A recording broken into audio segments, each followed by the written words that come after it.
Most bankers aren't ready to help you until after their third cup of coffee. But with Central National Bank's after-hours service, you don't have to wait for the bank lobby to open to get help. You can contact us from 6 to 8:30 in the morning or from 5 to 10 in the evening, and we'll connect you to a real, live, local person who can answer questions and fix problems 7 days a week. Bank different. Bank Central. Central National Bank. Member FDIC. This is a Rogue Media Network podcast.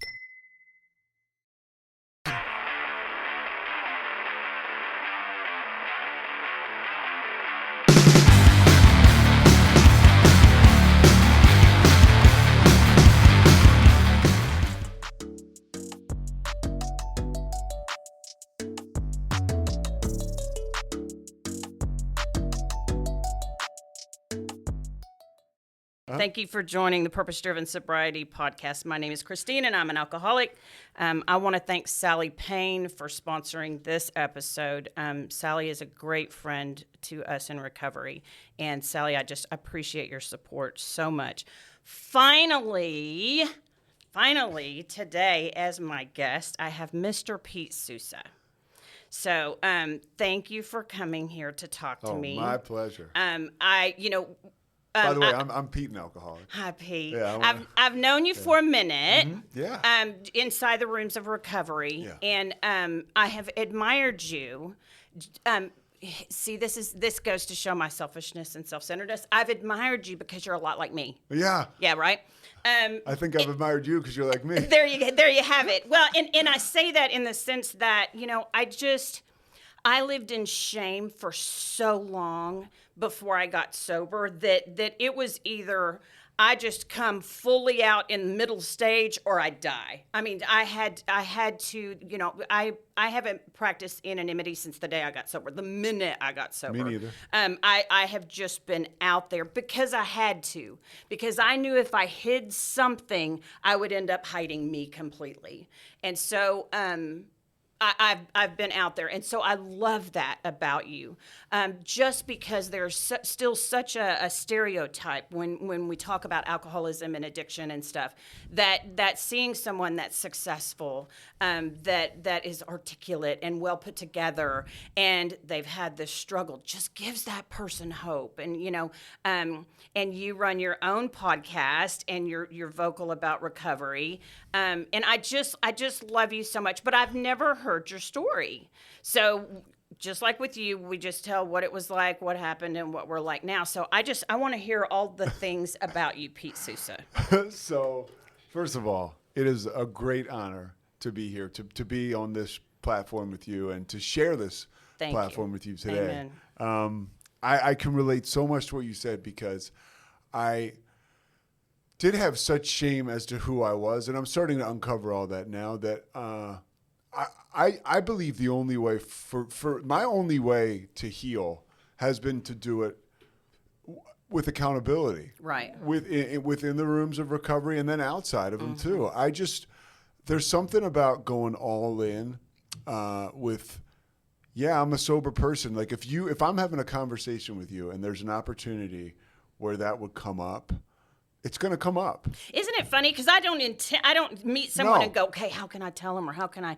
But it's like almost natural now. It's who I am. Yeah, I love it. I love it. And I'm not ashamed of it. And there was a point in my life when I was having trouble getting sober, where I became so preoccupied and wrapped around the axle with, who am I going to tell? Mm-hmm. Who am I not going to tell? Mm-hmm. How am I never going to drink again? How am I not going to drink at my son's wedding? Which, by the way, I've never got married and I don't have a son. But if you did, what would you do? That's the stuff that keeps us drunk, So I appreciate it. I was talking about a buddy of mine the other day who's having problems with he's just having problems in his family, and the mental wellness is a thing. And he is a sober guy, but I thought to myself, and I shared it with him, like, I feel like the only way that this person in your life could get well is if they just embrace who they are. And, right. And I'm not a doctor, and I can't really tell them that, but maybe I'm out of line telling them that, but that is my experience, right? Like, as it goes to sobriety, like, I just had to really embrace it and love the aspect of being sober.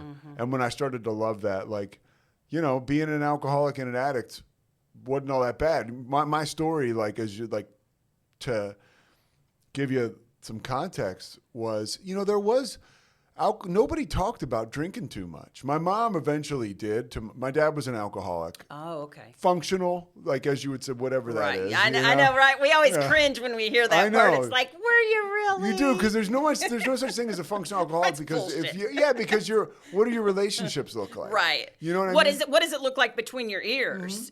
More importantly, Honestly, with my dad, we never ended up knowing, because he always, he provided, he worked hard. He loved me so much, and he really showed me a lot of grace. I mean, he would get you right back in line. He was like iron fist approach, but he loved the heck out of me. But he was an alcoholic, Right. So he was almost like this big toddler, like his emotions would swing one way or the other, whether he was drinking or not. Right. And my mom certainly, I think. They got married in, 1970, right? Which, just like, my mom was an Italian woman from just right outside of Philadelphia. My dad, this guy from Connecticut, and they got together, and it was just like everybody would fall down drunk, I think, in their crowd, and that was the way it was. And I think my mom, she wasn't like a heavy drinker, and I think at some point she was like, wait a minute, what have I got myself into? But she had her own issues, I think, at the time, of like self-worth and all that stuff. Right. That she was like, this is what it looks like to be in love, I guess. I don't know. And I think that, she sort of came to by the time my brothers and I were younger, when crazy stuff used to happen with my dad. So you have two older brothers. Two older brothers. Two older brothers. And you were raised, where were you raised? I was raised outside of Philadelphia. Outside of Philadelphia. Yeah, so like right in like southeastern Pennsylvania. And that's where we grew up. My dad worked for Amtrak. Oh, okay. And so that's why we ended up living there. He worked for Amtrak pretty much our whole life. Gotcha. He would just like do like, there would be instances with my oldest brother, like where my dad would pick him up from a dance and would have been drinking. And then he would take, my brother and, let's say, his date at the time home. And my brother's date would be like, your dad's drunk. And, like, that's the kind of stuff. And it would get back to my mom, and my dad would have, I'm sure, shame about that, but nobody would ever talk about it. Well, back then, you didn't. I mean, it wasn't anything. You didn't have to wear your seatbelt. You didn't. I mean, there was such a different world. And part of it I romanticize about. It's almost like euphoric recall, like my dad driving around with my Uncle Marty, who I love the two of them, but they're both alcoholics. And my Uncle Marty, and they would just drive around with Budweiser cans, like wide open, and they'd already be drunk when they got in the car. Nuts. And it was just like the way it was, Man. I remember my dad and my Uncle Marty were working on something at my neighbor, Mrs. Schnebley's house, and they were loaded. It's like 4 p.m. And my Uncle Marty has a hammer, and he just bashes my dad's hand. And it's just one of those things, like, they laughed about forever, but it was like, you look back now and you're like, you guys were wasted. That was wrong. Yeah, playing with heavy machinery. So I knew I had this thing early on because my mom would tell me. Really? She would just be like, and also too, I was, and I don't sit here like, I'm not one to talk about like people and the medicine they take or what they're prescribed. Sure. But for me, I got prescribed like Adderall or Ritalin when I was a kid. And I can remember taking it, Kristine, and I was like, wow, I was like in 3rd grade, and I was like, man, this works. Like, really? Feeling like I was on point, like my circle had been rounded out, and then I could. Well, but that's what that medicine is supposed to do. Yeah. That's a great point. No, that's a great point. But for me, it was more. And that's There's true. There's always a but in our story. There is a but. Well, and there is a but with a lot of drugs. Like, yeah, there is. Like, that's okay. Yeah, it did serve a purpose, I guess, and it did make me feel more in tune, but it also made me feel like I was finally able to operate with everybody else. Like, okay, there was something wrong with me, and now I took something, and now there's nothing wrong with me. Right. Yeah. Oh, I can see how that could start early programming there. Really? Yeah. Exactly. Yep. Yeah. Well, or enforced programming, which was already naturally, genetically installed, just kind of activate it. Exactly. Yeah. And that's what I believe. I believe that it was already installed, and something like that activates it. And then I remember, too, when I was in, and you've probably heard me say this in meetings, but when I was in 8th grade, I would go to the dances, and I was so scared to talk to girls. And when I was in 9th grade, we started to drink, and I couldn't wait to get there. Oh, wow. And it was like, I have this finally. Right. I have this thing. Ease and comfort with being with other people. That was I mean, and I grew up Catholic, going to church, great relationship with, people in the church. But my first spiritual experience was drinking, 6 or 7 Miller Lights with my friends at a park in King of Prussia, Pennsylvania, and being like, wow, oof, I can't believe this. And the first. I'm finally myself. I'm finally comfortable. And you know what I was doing? I started lying about stuff. When I was drinking, right away, I'm telling tall tales, and trying to keep up with them. Yes. Yep. Mm-hmm. And so throughout high school, I was always around the alcohol. And you notice, I've heard somebody tell their story once, when I started to drink on weekends, and then all of a sudden, it became my focal point of the entire middle of the week. Where are we going to drink next weekend? Planning. Whose house? Who's going to get the beer? I was so obsessed And there with was this. almost an ease and comfort found by even the planning of it. Yeah. Kind of like when a doctor starts writing that script, and all of a sudden you feel actually a little bit better just by them writing it out. It's strange how that works. That's a great example of how really screwed up the programming is. Right? You mentioned the programming like that. Yeah, that makes you feel good. You haven't taken anything or anything, your but shoulders start to drop, and I get it. And so the planning was a big part of the addiction. And I think I was an athlete in high school, and I was. I loved just sports. I just love sports, and I love playing sports. That was my first love, like a natural love. And there was a little bit of substance to this, but coming home from church, we would get Dunkin' Donuts, and I would sit in front of the television, probably 6th grade, with the Philadelphia Inquirer, with all the football games and all the notes on the games and the betting lines, and I would put on NFL Today with Brent Musburger and Jimmy the Greek, and that was one of my first highs. This is the best ever. I got sports. I have Dunkin' Donuts. I have this. What else? This TV. It was a great, little kid. That's It was awesome. the greatest. But once I started to drink, all that stuff, I still love sports and paid attention to it, but I had a brand new passion. Took that seat. Yeah. And it was alcohol, and ego came with that. I really think my ego was taken into. I really didn't. I don't know what I was before I started to drink, but once I started to drink, I thought I was something important, or I had to keep up this. Whatever. Now, was your dad still drinking during that time? Oh yeah, he stopped drinking. But the thing about my dad is he was so dry when he would stop drinking. He stopped drinking for a year, but I couldn't tell because he was still a nut. Yeah. He was nothing changed. Right. And then my mom always says that our friend, Mr. Pulliam, Dr. Pulliam, he was a dentist, said to my dad, you were a lot more fun when you were drinking. And then my dad just started to drink again. Because my dad was a fun guy amongst Well, crowds. and you get a dry drunk, and you're most of the time, at least in that situation, you're like, please. have a drink. Just please have a drink. Yes. So you can be more tolerable. 100%. So Man. 100%. So yeah, he drinks. Both my brothers were drinking all the time, and I knew once I got into high school, that I was like, something's wrong with me, but I don't care, or not even something's wrong with me, just in the back of my mind, I thought I like this way too much. Right. So but it was, I don't know why anybody wouldn't do it. I was able to talk to girls, which was a huge part of my drinking. I was always insecure and scared to talk to females. Looking back, I never had any sisters. I just had my mom who would dote on me. Right. I didn't have any friends that were girls or any interaction with women until I finally started to establish some friends in high school. But I just didn't know how to talk to the opposite sex. It was it was a whole it was like aliens have come down to earth, and now you have to communicate with them. And it was more just fear. Right, sure. So alcohol was a huge part of that. It was a huge part of the courage I would get up to talk to girls. So but I had my first big time consequence. I started to evolve into an athlete. I never was as good as I wanted to be, but good enough where I got a scholarship to play football at the University of Richmond. Oh, amazing. Yeah, well, it was awesome. So I get this scholarship, and I go to play in this all-star game in the city of Philadelphia, the spring of my senior year. And this doctor is because they wanted to clear you, just give you a physical. Sure.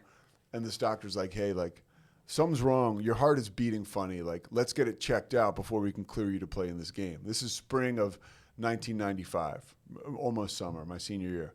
And I go to a cardiologist, and he looks at it. He's like, you have cardiomyopathy. It's viral cardiomyopathy. Like, you probably won't ever play football again. Oh my goodness. Yeah. And he said it could have been caused two ways. It could have been caused by, you could have had a virus that went through your body, and when the virus went away, it had hung around for so long. Really, your body is so used to fighting the virus. When it goes away, your body will attack your organs, right? Like, oh wow, which that's nuts. Or you can get it from alcohol and drugs. Oh, yeah. And I remember this is my first real hardcore alcoholic moment at 18 years old. I was like, okay, it had to be the virus. Damn that virus. Yeah, right? Like, yes. I was right away. And I'm sure a cardiologist could be listening to this and think, well, there's maybe I'm not putting it exactly right, but that sure is how I heard it. Right. And there was no way anybody was going to get between me and this liquid, alcohol. This alcohol, it was everything to me. And during my senior year, I had started to, my mom, I mentioned, was not an addict. So I got into her medicine cabinet. Oh my God, it was like hitting gold for somebody who likes to change the way they feel. She had all the prescriptions she hadn't finished were just sitting there. You know, all those things from surgeries, from going to the dentist. So I'm taking this stuff going into high school as a senior, like flying high into high school. Now I'm still drinking, but I'm onto this stuff thinking, well, this is even better than alcohol. Because nobody knows. Right. You can't smell it on you. No. You can't, and I'm a silly guy. So, I mean, and really, honestly, nobody did know. Unless my friends knew, because I started to tell them. Because you'd acted a little bit different. Or, yeah. And so, but I think that all this was the perfect storm leading to this heart problem. So I go to college. The University of Richmond keeps me on scholarship. Really? Coach Jim Reed, still my man to this day. He was like, we walked into your house and offered you a full scholarship. I talked to your parents, like, you're coming to Richmond. And, you know, if you, there was like a small chance I was going to be able to play again. Of course, I would have had to stop drinking. Of course. And give my heart a chance to get better. So right. That was off the table. Again, like a total maniac, I'm thinking, well, I still do want to play again. So I remember I did stop. I never took any pills or anything, but I still drank and just smoked marijuana so much. And I never got better. And like my heart never got better, so I could play. And I looked back. That had to be heartbreaking for you, and like a fish out of water. And really, I dove into an identity of somebody who drank and did drugs. Well, because you had such an identity you were walking into. I can't imagine how that must have felt. You know, regardless of how good you were good enough to get a scholarship. Yeah. So that had, I mean, going into, yeah, right. And so when that is, when you hit a wall on that, it's like pivot and what's left. Man, I can see that. And I still haven't totally like processed that, because it was a dream of mine. You know, as bad as you are, or as good as you are, or whatever. You know, plenty of guys went to Richmond and went to play in the NFL. And so I'm thinking, like, I can play in the NFL. It's just a dream. It's a dream you've always had. Right. And so right away, that's gone. And I never really, of course, you don't process anything when you're drinking that much. So I right when I got to college, I became, and then all of a sudden you realize how much you can drink without, like, parents around and stuff. And in college, you can certainly find people who are going to be like-minded like that. And I almost used it to my advantage in a sense where, oh, look at me. Like, I'm still involved with the football team. Those guys are like me, and I'm friends with them. And now I'm friends with all the stoners. And, you know, I'm friends with all other guys that take drugs. I'm friends with everybody, you know. And but really it was just one crowd to the next, just kind of changing who I was. I mean, I did develop really good friends on the football team and some friends that weren't on the team. But quickly, those good friends came to realize, like, I started to, like drinking way too much. And I was smoking weed all the time. But I found a way. I did get through college. You know, the second semester of my, I guess, junior year, this was another, like, regular thing that would happen to me. You know, I was under investigation for selling marijuana. We weren't even selling marijuana, but we were smoking so much that they figured. We went to East Carolina and came back to school with a bunch of pot, and word had gotten around, and the campus police were like all over, like, you're selling marijuana, you're gonna we're going to put you undercover. I was like, dude, I don't know what you're talking about. Like, but I had a 6-month period of my college experience, which every day I was worried I was going to get thrown out or arrested or I didn't know what, but it's like, that's the baggage that alcohol and drugs brings with it, and there were all these broken relationships, right? Like, I don't know. I had no clue what it was like to have a relationship with a woman because I was always so drunk or drunk enough because I figured I needed the courage to do this. So I had no real relationships with women. All the relationships, and honestly, football was one of the best things that ever happened to me because that was, I bonded with those guys like where it was deeper than the drinking buddy stuff, which is cool, and they're still some of my best friends today. Even though I didn't play, I was so dyed in the wool with that situation. But I got out of college, and I made enough connections and friends that ultimately I ended up getting a job in New York. A friend of mine who had gone to Richmond, like me, played football. He got hurt, and he was involved with like football writing and stuff out of college. So I got a job with him, moved to New York City. And then I was really like, school was out. Wow. And it's like anything I tell people. I moved up there. We started working for a football agent and for a football writing company. It was my dream come true. And I showed up, for the first like six months, I was awesome, and that's what I always tell people as part of my story, right? Like, as an alcoholic or a drug addict, like I could go anywhere. And for the first like 6 hours, 6 months, 6 days, whether it was, you were giving me a job or you were inviting me to your shore house or you were lending me your car, it'd be good for a little. Right. And then sooner or later I was going to crash the car. I was going to steal something from your house. Do something to embarrass myself for you. Yeah, and you were going to want to fire me from your job. That was, I always, just the alcoholic was going to show up at some point in its real ugly form, and that's what happened with this job. I discovered I love doing drugs too. I love specifically cocaine because it could help me stay awake and drink more. And I think that, in my family, we struggled with that. We had that something in our brain, my brothers and I, we all liked that drug. It was just whatever. And it was, I would never, ever recommend anybody do any hard drugs, ever. But what that did was it expedited it hastened my bottom, Really? Oh yeah, because, I watched my dad drink, quote unquote, functionally forever. But the moment I started to do that drug, there was no way I could keep up. I was going to die or I was going to quit, really. But along this whole ride, I tried to get sober in 2002. Because I got a DUI, but it was like I had a back problem, people say. I had people on my back, right? So let me go here. So everything I had, that job, friends, I had all that, those relationships had deteriorated. I was the person who had been gift wrapped this great life, and it was all gone. Born on third base, thought I hit a triple. Like, that was my ego in my life. I was so entitled, and now I did have the gift of desperation almost, in 2002. I went to my first meeting, and I was in bad shape. And now, is this still up in New York? No, now I'm back in Philadelphia Okay, because I had to move home. Oh. Right? Yeah. So I'm back home, right? That's a little bit of a fall. I'm back home. Yeah. And everybody knows, like, the jig is up. I'm the last one to know. My buddy Scott, who's really great guy. It's been part of my recovery for even back since 2002. When you're an alcoholic, you're usually the last one to know. Yeah, right? Isn't that amazing how that works? That's what happened with me. And you can I've just heard your look back story. and just go, what the? Yeah. No, I get it. Yeah. So I started to go to meetings, and my life started to change. And I went to meetings for 90 days, and I was 27 at the time, I think. 25, no, probably 24, 25. And I don't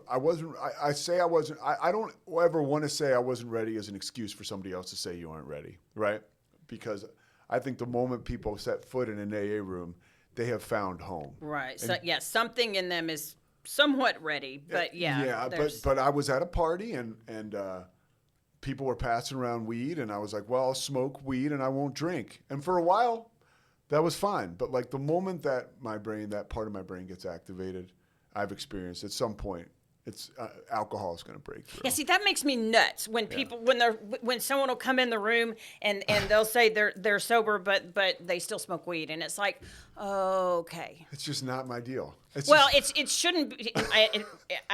It's my humble opinion. It shouldn't be anybody's deal. Mind altering is mind altering is mind altering. Yeah. You know, oxy, heroin, weed.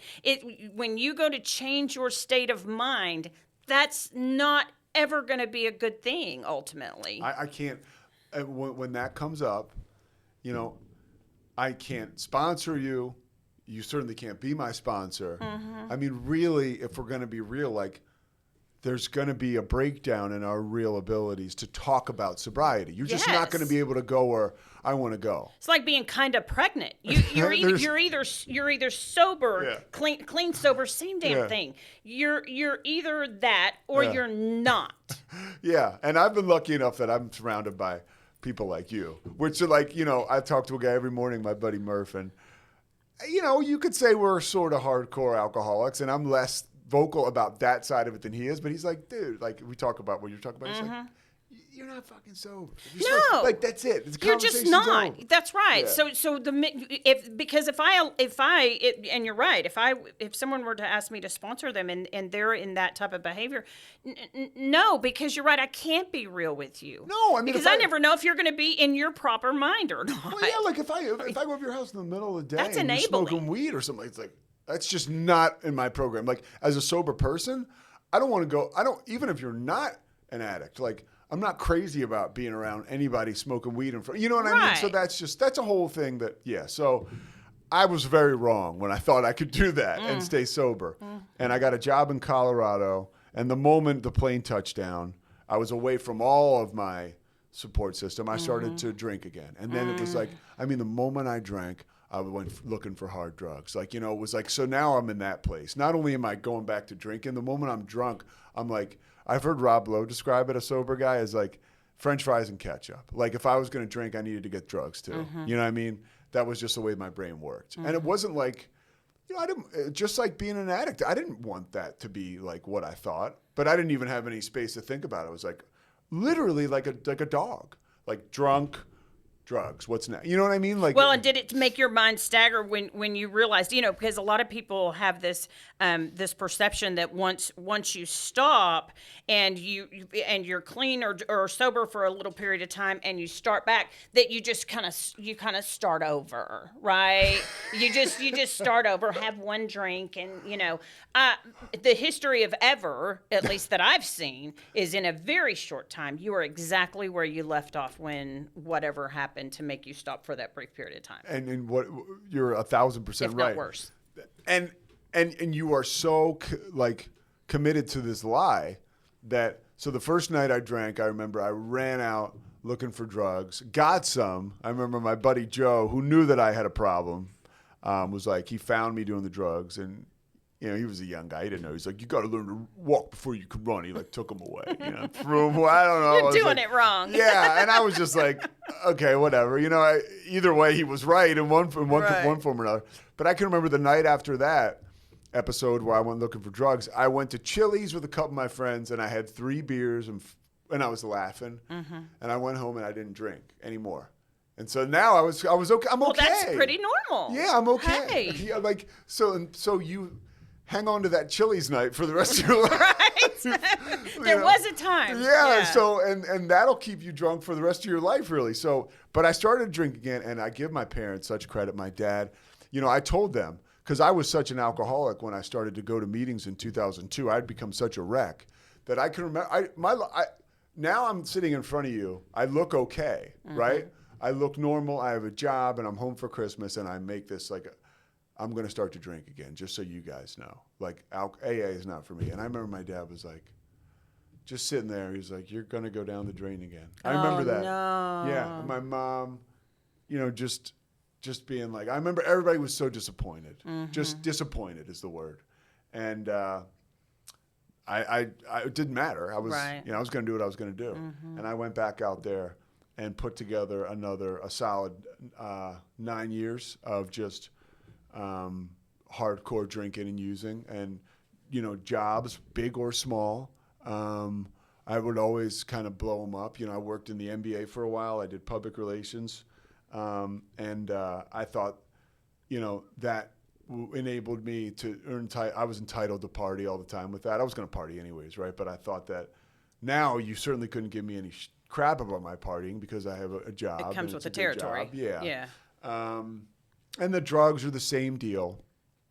And, just to kind of get through to like the drinking and drugging side of it, there were so many major consequences, right? I mean, just like the stuff was crazy. Like I got a buddy who now he's a head coach of Albany's basketball team, but he and I were living together in Philadelphia. And I reconnected with this girl from college who liked to party like I like to party. And wonderful woman. We really connected, and she's not even an addict. She was just kind of going through a phase. But we start to party. She moves in. This is like typical alcoholic behavior. I'm living with this guy, Dwayne, and then all of a sudden I'm like, oh, Dwayne, like Wendy's coming over. And now Wendy moves in, Oh, okay. in a stretch of 10 days. And Wendy and I are up every night doing whatever all night. Dwayne is like a normal man getting up, going to coach the Temple basketball team. And he's like, what in the world do I have here? And that was there was a million stories like that. And I finally get to the end of my rope, and I lose every job I had. It's 2011. It's the fall, and I'm trying to go to AA again, right? Like Still in Colorado? no, now I'm back. So I went from Colorado. I bounced all over the place. Wherever you go, there you are. Yes. Yeah. I went from literally, I went from Colorado to Charlotte to Philadelphia, working professionally, then back to Charlotte, and then ended up back in Philly at rock bottom again. Right. That was my parents' house. Was always Base. Yeah. I mean, and that is entitlement too. I mean, I should have been homeless, and I kind of was. In a sense, like I would go couch surf and stuff, and it was just pathetic. So I was like, I'm going to go to meetings. And this is where the story gets awesome. Well, not quite yet. I'm going to meetings, but I can't stop drinking. So I'm just lying to people, right? I'm going to a meeting at 7 a.m. in the morning. I'm drunk by 10 a.m. Or if I'm at a meeting at 5, I'm probably already drunk or taking something. Finally, the magic happens when I asked this guy, Matt, to be my temporary sponsor. Because I just can't stop drinking, and I need to tell people I have a sponsor anyways. So Matt is like, all right, I'll be your sponsor. And now I'm in Philadelphia. He takes me he said, I'll pick you up tonight and we'll go to a meeting. I'm like, okay.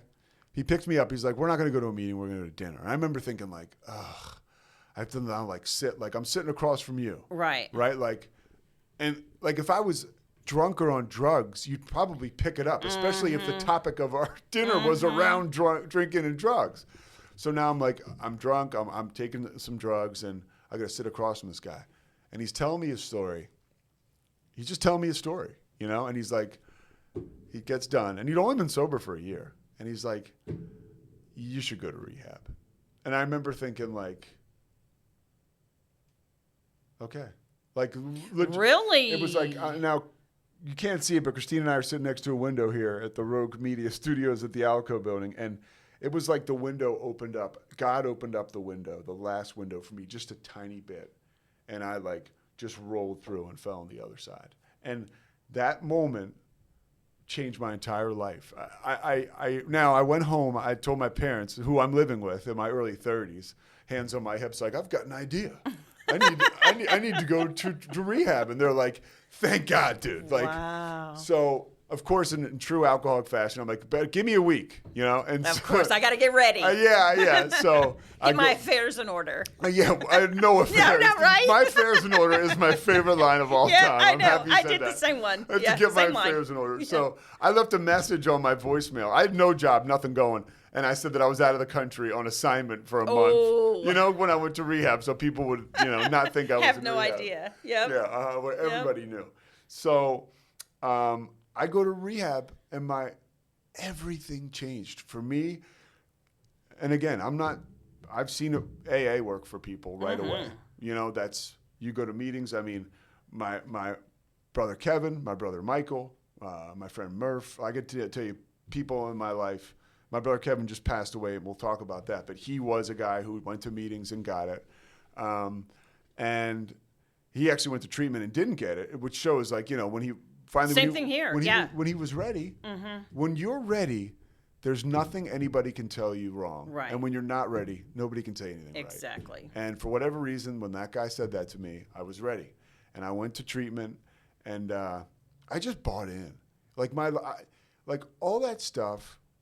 I mean, you have this problem where you're killing yourself and you have no life. Your life is like as small as, like, you know, the tip of your thumb, right? But you're guarding that small life. Everybody else has their hand out like, hey, like, let us help you. Like, we want to help you. And you're like, no, you're protecting this nightmare. And it's what you're accustomed to doing. Like, it makes zero sense. But when you're sick, you know, you don't know. Right. And so you get to treatment or you embrace recovery, however way you do it. And I really did. I was off the debate squad. You got a higher power for me? Let's go. And if I'm struggling with my connection with God, well, I know that I've been to AA meetings where there's an incredible energy in there. And that energy is for sure bigger than me. And those people in those rooms, they crawled in there just like me. Right. But now I look at them and they're like these vibrant people. They're with, like, laughing. They're laughing. What the hell? Larger than life personalities without drinking. You know, like happy, having fun, like you said. And I believed in that. Like, I believed in them. You know, and I never had an issue with God because I was Catholic, and, you know, going to church was a pain in the ass because I would have rather been getting an early start on watching football or something. But at the end of the day, like, I loved God. I never was like, oh, whatever. So you did have a somewhat of a foundation, at least. I certainly did, yeah. You My didn't mom, maybe have that relationship. Yeah, my mom always worked at Villanova University, a Catholic school, Augustinians, priests and brothers, always all around, awesome dudes. You know, so I got to know these guys, and there was a touchstone for me. I had a good relationship with God. I was an altar boy, and I don't have any of those. Like, I know there was awful stuff that happened, but I don't have any of that, you know? So I can tell you that it was not that hard for me to click back into that.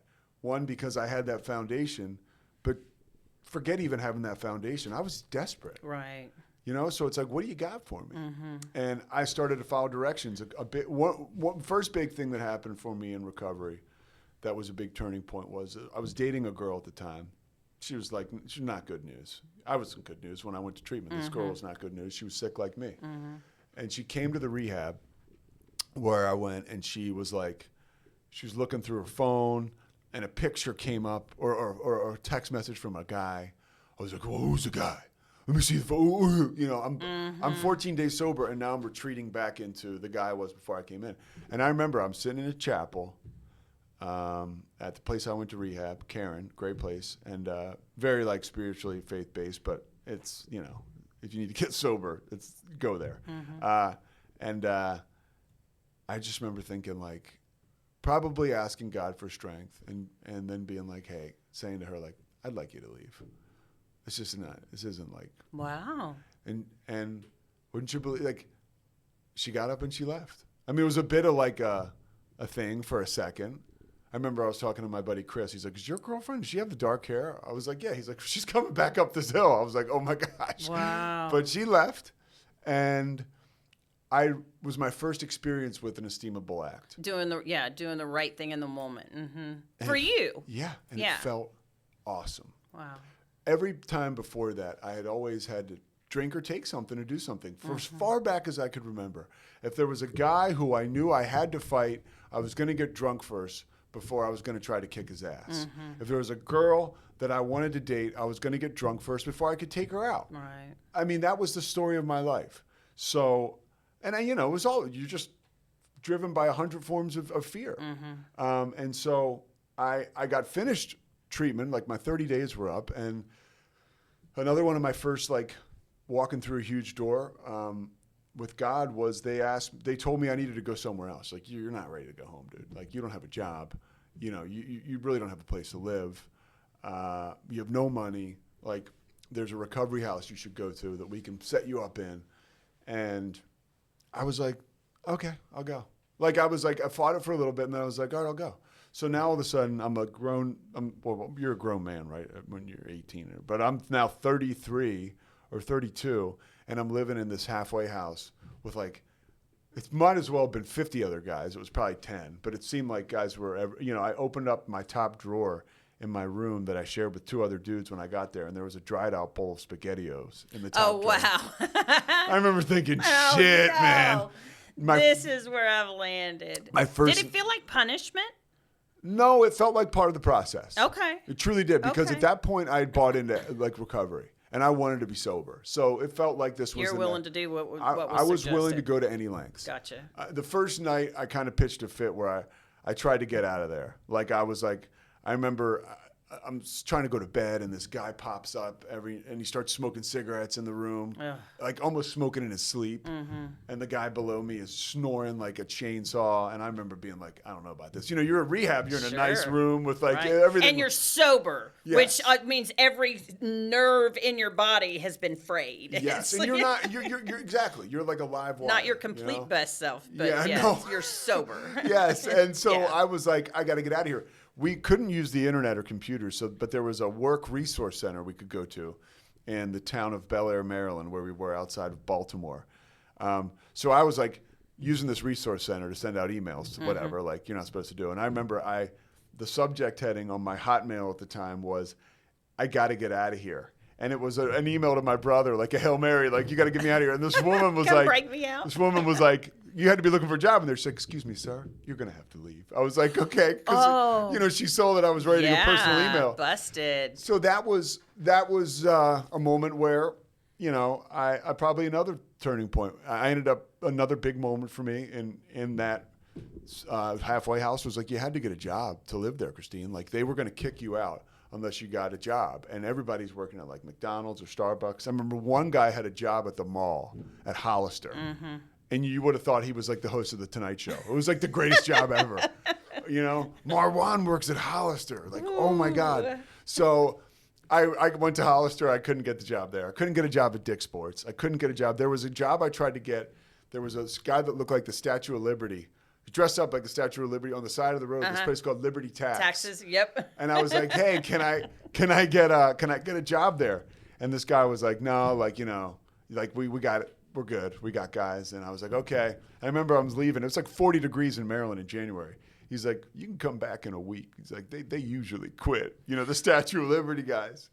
So at that moment, and this is the way I remember it, I walked out of there and I saw this Kentucky Fried Chicken, and I was like, I'm going to go. I'm getting a job there. Almost like the addict thing. Like, I'm going to fuck them. I'm going to get a job here. Right. Because the people at the halfway house were like, you have to work. And I was like, I've worked in the NBA. I'm not getting a job at Kentucky 7-Eleven. Fried Chicken. Yeah, but guess what? So I go to Kentucky Fried Chicken. God sends me to Kentucky Fried Chicken.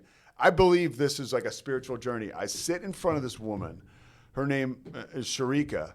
And I'm doing my interview because I got a call back to KFC, So they call me. I'm good. I got an interview. So Sharika's like, why are you in town? Why do you live here? And I told her some bullshit like, I'm here for family. And she gave me the job. And it turns out she was a graduate of a recovery house living in Maryland. Really? She knew, wow. hey, this guy just needs an opportunity. He's not to the point of you can tell me. Yeah. Wow. But let's give him a chance. And she gave me a job. And so now I'm working at Kentucky Fried Chicken. And I might as well have been flying a plane. Like, I was scared to death. The register was like, I don't know what to do. Like, people would come up and order stuff, and I would be like, Sharika, can you help me out? And there'd be long lines, and I wouldn't know. I wasn't sure about the register. I'd be like, I gotta go to the bathroom. They'd be like, dude, you got 15 people here. Like, get back in, take care of it. Like, the fight or flight is coming in. And that job was so important for me to just, first of all, to learn how to do something sober. I mean, I learned how to work the register. I learned how to work the drive-through. I could make the sandwiches. You learned you were capable. Totally. And it was of whatever it may be, just that I'm capable. And it really helped my self-esteem, like to the point where, and I remember at the end of my tenure there at KFC, people are assholes to people that work in fast food. Oh, sure. And I started to get a kick out of it later on. And so this guy was going through the drive-thru, and I have the headset on and everything. I've told the story a million times, but it's worth telling again. And this guy is like, he's like, hey, where's everybody? What's going on? Because the line's long and we're not at the window. And Sure. I have the headset on. I'm at like a different part of the KFC. Now I'm like running shit. I'm like, I'm sorry, sir. One of the chickens is loose in the back. And the guy's like, you got chickens back there? Live chickens? I'm like, no. I was like, sir, I'll be with you in 1 second. So now I'm having fun and I'm laughing. And everything just started to change. After this experience, and this is what I tell people too, like, I get a little freaked out sometimes. I still do. When people are like, hey, tell me your story. Like somebody that, let's say a businessman that comes into the rooms and he's got a house and a wife and money and he's got stuff. He's like, how did you do it? I'm like, buckle up. Like, this is my story. I'm not saying that this is how you have to do it, but my story was rehab, halfway house. I lived with another sober guy in Jersey City, New Jersey for close to a year. Or maybe a year and a half. So we're talking almost 2 years of like, heavy duty recovery. Like, I wasn't ready to be around anybody drinking. I really took my time, and it was the best thing that ever happened to me because, now there's no place I can't go. Now there's really, as long as I have singleness of purpose, Sure. I can be where I need to be or want to be. When they move the tables out of the way and people are set to start dancing, I'm ready to go home. I'm just not, I don't stay up that late, period. I don't stay up past 9 o'clock if it's up to me, really. But I can go where I'm intended to go and where I have a purpose. But, there was a time where my purpose was to be at the crib talking to another alcoholic all night, and I'm still going to end up talking to an alcoholic for a long portion of the day, early in the morning or late at night. But I can do all the stuff now that I used to get drunk to do, whether it's talk to women, stand up to somebody, the things we were talking about, to achieve things that involve taking risks, good, healthy things, like I can do all this now. When I got sober, I started to, and like you did, I owned it right away. So like if you met me and I hadn't talked to you in a year, I was going to say, hey, like I'm sober now. If there was an amends to make and it was the right time, I would say, hey, here's the deal. Here's where I'm at. When I lived in Jersey City, my sponsor, Mike, and I, we would go through, the book in 12 Steps in AA, I've said we use, and I would read it with him every Wednesday night at his place on Washington Street in Hoboken. And it was like a moving experience for me. I remember getting the feeling that I used to get from alcohol and drugs out of what is going on with me and this guy. I was like, wow, this is amazing.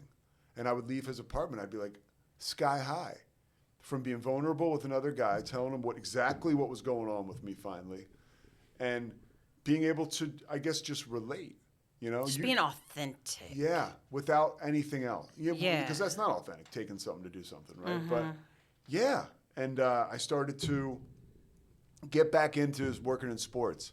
My passion was always to call games, to be a play-by-play guy as a kid.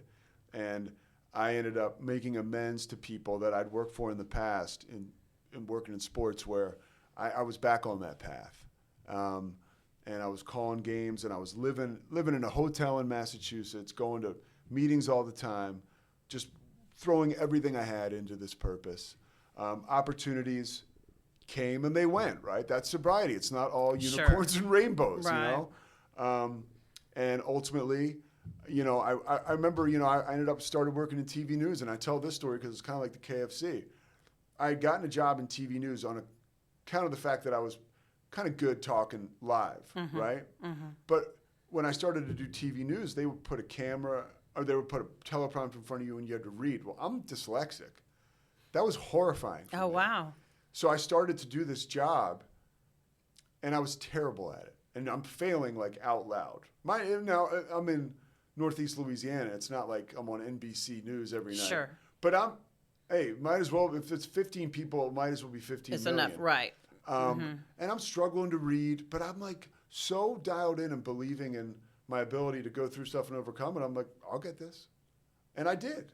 you know, and then I ended up doing that for about a year, and you know, God, really, my journey took me to Waco. And the first thing I did when I moved in, I was here, you know, we're in downtown Waco. I was over at 4th Street. My mom helped me move. And I went to the group that you and I go to, you know. I went to that. It was like, you know, I was like, I'm going to go to a meeting. And that was 7 years ago. And that's been my home group ever since, you know. And all great stuff has happened in my life. Like, but again, ups and downs. You know, this year, you know, my brother died. He was like a hero of mine. He's the reason I'm sitting here. I was not sure if I should start a podcast. And he was like, you got to do, he was an advocate for what you and I advocate for, you know, recovering out loud. He was like, we need people out there sharing their story. And he was an AA guy. He's like, I'm not saying like break traditions. I'm just saying carry your message. Sure. You know, carry the message. Be you. Be you. Because people like you, Kristine, are why I got sober. Because when I was, and that's why I wanted to do this podcast, when I was sitting in my parents' house and they were away, and I drank all their liquor, and I'd now wake up in the morning and I had the shakes. This is like the last year of my drinking. I can remember watching documentaries about people who had gotten sober and just crying, like I was a shell of a person. I was like, I'm never going to be able to do that. But at the same time, watching it and wanting that so badly.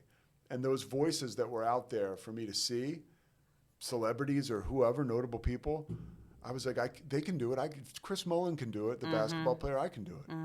Dennis Eckersley can do it. I can do it. And it's funny, I brought up Chris Mullin. I was 2 years sober. I was getting back into my career, which was, you know, now I'm doing broadcasting, but I'm working in pro basketball. And I was at the NBA Summer League in Las Vegas. I've been there for like 2 weeks. And I got to like 2 meetings. And I was like this, you know, got clenched fists. And so I'm interviewing this guy, Chris Mullin, who is an NBA Hall of Famer, but I knew he was sober. He was out there with his sobriety. He's been sober for many years. And the interview was over. And then I just said, like, hey, man, I'm a year and a half sober. Like, I was like, I'm kind of struggling. And he lit up like a Christmas tree. He was Really? He's like, have you got any meetings here? I'm like, I've been to like one. He's like, oh, come on. He pulls out his phone. He's like, you know, there's a meeting at Harrah's. There's a good one there. He's looking through. Wow, that's amazing. I mean, he's like, you know, and we were talking about it. I just remember he looked at me and I was telling him my program, and he could tell I was doing whatever it took. He's like, just keep and doing all what of a you're sudden, doing. isn't it amazing? Because all of a sudden, there is a connection there that nothing else on the planet could compare to that connect. That is a soul recognizing a soul, and there's nothing like it. And no, it's crazy. And it was the wind in my sails that I needed for that day, and it felt good to like talk to him and to thank him for being out there in the public, and also he was, you know, like my sponsor for the day. You know, listening to me drone on about some bullshit and telling me, go to a meeting and shut up, you know? And, you know, I've mentioned about my brother, you know, he was instrumental in me getting this podcast. He was instrumental in my career. Now, you know, now I'm calling games for ESPN. He was, thank you. He always moved me in that direction. Hey, you know, you have to take chances, but it's not going to be, you're going to have to hone your craft. It's going to take a while. Like that commitment, you know, and then we found out, so my brothers and I, both of them sober, Michael and Kevin, and we found out that Kevin was sick. He had cancer, and it came back in I guess May, right? So early May, it came back with a vengeance, and he ends up having a couple seizures. I mean, this healthy guy plays music. He's a therapist. He literally played this huge concert in Southern California in like the first week of May. And now it's May 21st, and he's in the hospital, and they're like, the melanoma is all over his brain. Oh, no. It's a Wednesday, so it's a Wednesday, but I'll take you back. It's a Wednesday morning, and we were planning on going out there to fly there to be with him because we knew it was crunch time. We didn't know it was the end of the line. We knew it was crunch time, and but we thought he could beat it. There was a chance there was different treatment they could do to try to zap it out with radiation. And my brother Mike called me Wednesday morning. He's like, I don't even know how to tell you. He's like, because we always fuck around. He's like, I almost feel like you're going to think I'm joking, but I'm not. He's like, Kevin's going to die. Like, and he's going to die like today or tomorrow. Really? The first, I mean, I went home. I was in a daze. I started to feel this like underlying just like pain and tension. But the first place I went was to our meeting at noon. And, I shared about it because I'd seen people go before me and do that. My father, when he died, the first place I met was our meeting. At that point, we were still at the church. We were meeting in that room. It was COVID. Yeah. And like, that's what you do. And like, it doesn't mean you go to a meeting and all your anguish or pain vanishes, but it certainly. You're reminded you're not alone. Yes. Yeah. Yeah. The other day I went up to a meeting and you were there. I was going through all this bullshit for work. And I felt like, whatever, I'm not being seen and then I went into the room with you guys and I was like, I'm just an alcoholic, and my primary purpose is to carry the message, right? And to help people. That's why I'm able to talk to you like this with such comfort, because just like anything else, I've done it before, and meetings and recovery has helped me. I see it in you when you talk about, you're convincing either way. But when you talk about sobriety, you're extremely convincing. But it's easy when that's easy when you know that there's hope. You know that there's a solution. Yeah. And man, I mean, when you've been in the battle, it's easy to recollect. Yeah. So, we went to California. My brother passed away. I was able to be there for him. We were able to eulogize him twice, a ceremony. That was beautiful. California. I saw some of the videos. Oh my It's gosh. just amazing. It was amazing. And Just, to be able to, stand in front of a church or people on a beach and talk about him and relate it to sobriety, and to talk about how my brothers and I together just vibrated on a different level, because we had those relationships you just break through. Not only are we brothers, but we're sober. Right. So we have this incredible bond. It was a magical connection. I still have it with my brother Michael, and I feel like I still have it with Kevin. So yeah, I mean, like, it's all good. Like, and I feel like Kevin's with me all the time. And, I know if there's one thing, and I'm happy I brought him up, because I thought about this right after he passed away. If there's one thing he would want me to do, it was stay sober and to carry the message. That's all he would want. That's all he would want. If to him, I had become a resounding success. When he realized that I had a pretty good program and that I was not full of shit anymore, and, he was like, I was in with him, I was like, I had VIP connection. access. Yeah. Brothers aside, that soul-to-soul that was connection. It. And, so I don't know. I love you. I love being able to be here with you. Every time I see you, I think we have a mutual admiration for each other. Absolutely. Absolutely. Yeah. What a story. Yeah. How do you start your day every morning? Okay, so I end up restarting my day a lot, because I wake up. Yeah, like at 4:00 in the afternoon, you're like, good morning. Good morning. I wake up very early, because I do the morning show here. For the longest, yeah. Yeah. So I'm up at 3 a.m. every morning. Oh, wow. And so a lot of time, and and this is like, it's to the point where it's problematic for me. And I talk to sponsors about it, and I'll start reading the big book in the morning, but I can never stick to it. And I think when it will change is when I'll probably get a different shift in life to start, because I get up at 3 o'clock and it's like, you're just running and gunning.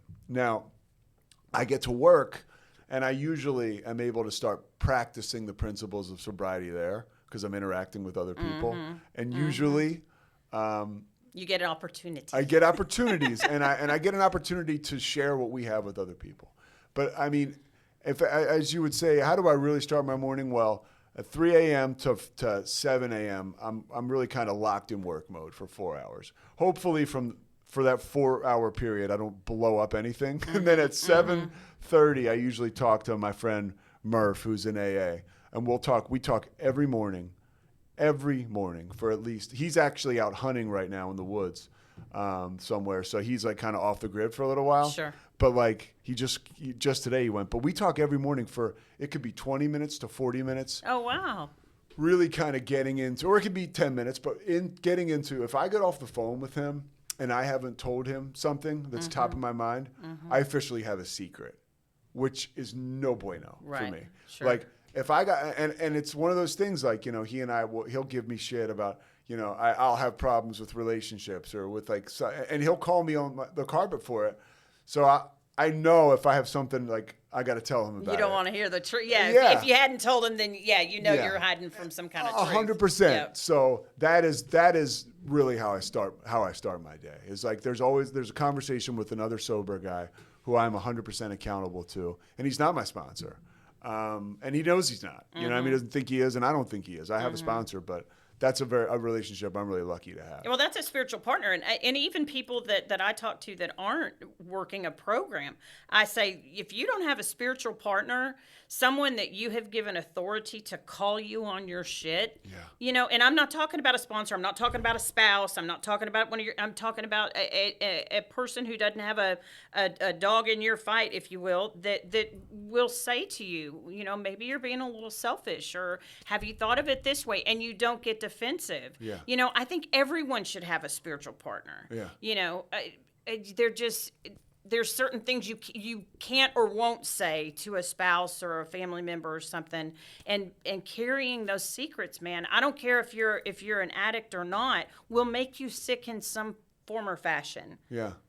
Whether it be depression, anxiety, anger, whatever the case may be, there's going to be a sickness with secrets, period. Secrets will drive you to drink again, right? I mean, and if you're not drinking, secrets will just cause you to continue to live in shame. Right. And there's symptoms of that. Yeah. Yeah. That come out. Yeah, and so I appreciate you saying that about the spiritual partner, because he's another dude. So I'm like, spiritual, I'm a partner, but he is my spiritual partner. Well, He well, is. and I think that's how God intended us to be. These souls, and that's kind of even all the way down to my children. I've explained to them, did you grow in my body? Yes, but aside from that, you're a soul that God put on this earth to be on a path that is none of my business. Yeah. And I'm a soul that's, we're not going to, it's not a tag team sport, this life.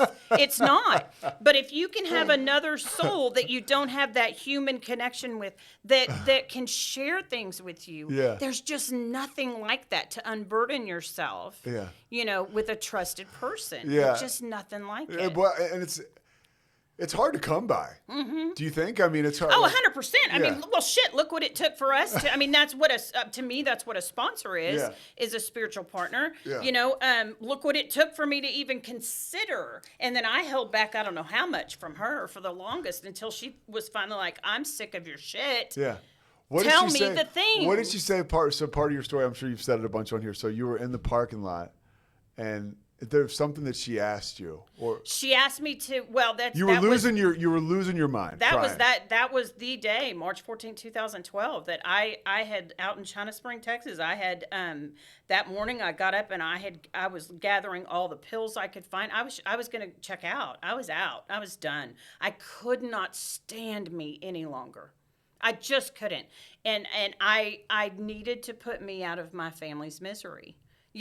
They just watching I said my last drunk was a Sam-sized bottle of Listerine. Yeah. Who the fuck does that? Who does that? A drunk, who does that? And I remember his face when he looked at me and said, "Is it bad that I wish that was vodka?" Because vodka was my thing. Yeah. And I was out. So when I drove into town, she had talked me into, she called, you and I both know that it wasn't her per se calling, but the right time. And she said, she knew. I didn't tell her, but she could hear it in my voice. And she said, what's an hour? Just meet me at the meeting. What's an hour? Meeting will last an hour, then you can go do whatever you want to do. And so, I met her in the parking lot and got in her car, and she asked me to ask God what he thought of me. That was it, yeah. Seriously? Because being the selfish, self-centered person, you certainly have to think about me what I think about me. And I thought I was the biggest piece of shit that was walking the earth. Yeah. They have to, out there, there's no way they can't think about me the same way I think about me. Yeah. Right? So God, whatever God you're speaking of, can't imagine so I'm just going to invite him to zap me or, whatever it is, lightning bolts or whatever it is, man, that was. But the best part about it is you said, and this, I just thought of this, you figured that she asked everybody that question. Yes. But she says at the time Yes. she had no idea what to do. Well, it wasn't actually That's until divine, right? it wasn't actually until a little over a year later that I happened to ask her. Maybe she mentioned she had a new sponsee or something. I'm like, oh, have you asked them the question?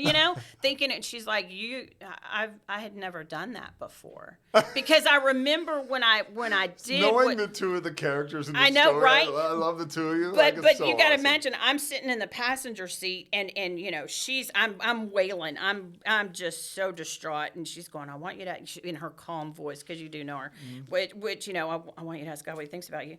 And when I finally did it, and God Himself said, you are worthy, and I was instantly calm. And I remember looking at her, and I mean, just the oh shit that was on her face. It's like, because that was, I can't imagine what that was like for her to witness. Yeah. That was a day that I knew I was sober. And that's just like my style, though, that He has to go to that extent, to get my attention. Because I had been to treatment. Yeah. I went to a very expensive treatment down in Austin, and I was there for 33 days, and I came home and I was sober, but I went to meetings, but I didn't get a sponsor, right? And so if you're going to do this deal, there's a certain way it's suggested. We only make suggestions, but funny thing is, we only have one suggestion, and that's work the steps.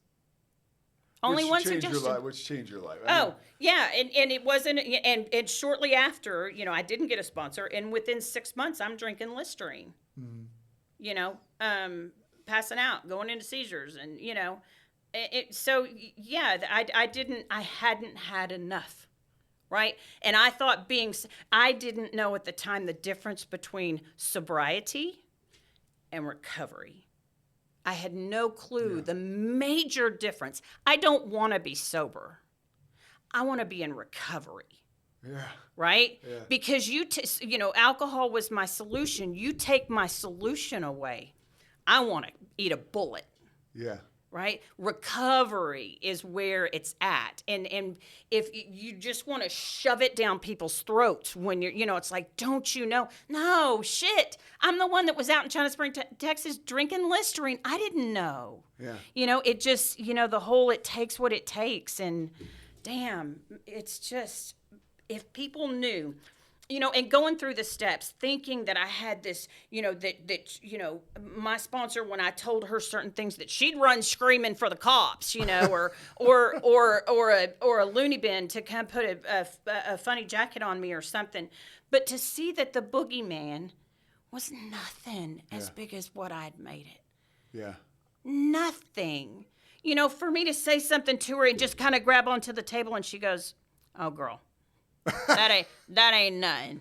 And and you're just going, oh, you suck worse than me. Yeah, and these people who look like somebody who you would want to look like, and you think that they're perfect and put together, so they could never be where they could have never been as bad. But talk about terminal uniqueness, and that will kill you. Bullshit. Yeah, it's so bullshit. Yeah, and I still have it. 11 and a half years later, I still have it. Yeah, me too. Yeah. But that's why it's a daily. That's why you practice this program. Like you don't, like you said, and like I said, like you can't just drop in to recovery and think you're going to get it. Like every day you wake up, you have to practice it. And you ask me what I do every morning. It looks different for different people.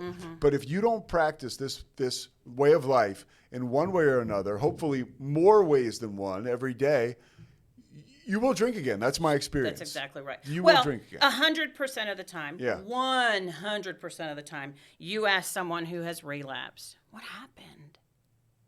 This person is not going to say, I was going to meetings, I was meeting with my sponsor, and I was reading the literature. Never in the history of ever. Yeah. And I'm not someone who says that, AA is the only way to get sober. What I can tell you is there's not a single human being that I have met that has followed this path of recovery, that gets to do this every single day, that is relapsed. Not one. Yeah. Well, and it goes back to, we heard it in our group the other day. Somebody was saying it like, He was asking a guy who relapsed, like, well, are you meeting with your sponsor? He's like, no. Are you working the steps? No. You going to meetings? No. Are you been praying? No. He's like, well, what the hell did you relapse from? Yeah. There's nothing to read. Like Yeah. you were just waiting to drink, and then you're surprised. It gets me when someone relapses and they'll go, I just don't know what happened. yeah. Let me help you. let me help you understand. Yeah. Yeah. But it is. And it's so funny how later on in recovery it's like I can see something and I'm like, why don't you see it? But God has a way, the program has a way of reminding me, but for the grace of God, there I am. Yes. Uh-huh. There I am. So you give the grace that you needed, back when you were in that position, and that whatever the plan is, you just be there to try to help pick up the pieces or be of service wherever you can. And that keeps the ball rolling for us. Mm-hmm. Yeah. Mm-hmm. Amen. Thank you for being here. Honestly, I just love you to pieces. And I love you to pieces right back, and it was really like a privilege. I come here and we share time together, but you've helped me. Like, that's what this is about. Mm-hmm. Like honestly, I was looking forward to doing this. Sometimes you do something where it'll involve sobriety. You're like, oh, okay, I got to drag my ass there. And then it works. But I was looking forward to this the whole time. But then now I feel like, I got to do something at noon and I'm skywalking. So That's it's amazing. perfect. Tell the people about your podcast. My podcast is the Payoff with Pete. And it's just like Kristine's. That's amazing. See, carrying the message. Yeah, man. we carry the message. And, the reason for it was because, and it's kind of what my brother and I talked about, not everybody is ready to go full bore with this thing. And my experience was watching documentaries about guys who got sober, or I read this book called Moments of Clarity, and it was a bunch of different celebrities who had gotten sober. It was like Jamie Lee Curtis had a chapter, Alec Baldwin had a chapter, Lou Gossett Jr. had a chapter. Oh, wow. Like, it was so cool. And they all talked about how they got sober and their moments of clarity. And I remember reading that and being like, huh. So I want to give people the opportunity to drop in and just hear how other people got this. Mm-hmm. You don't have to go to rehab, or you if you're listening to it, you should probably go to a meeting. But if that's all you can muster, then that's a seed that's going to be planted for you that day. Right. So that's what it's all about. So yeah, the Payoff with Pete, Rogue Media Network. That's awesome. Yeah. Uh-huh. That's awesome. I love you. Yeah, I love you too. Thank you. Thank you for listening to the Purpose Driven Sobriety podcast. Thanks so much for listening to the Payoff with Pete. Once again, I'm Pete Souza. And of course, we are part of the Rogue Media Network. All kinds of good podcasts you can find at roguemedianetwork.com. And of course, you can find this podcast and all those other ones wherever you get your podcasts, iTunes, Spotify, other spots like that.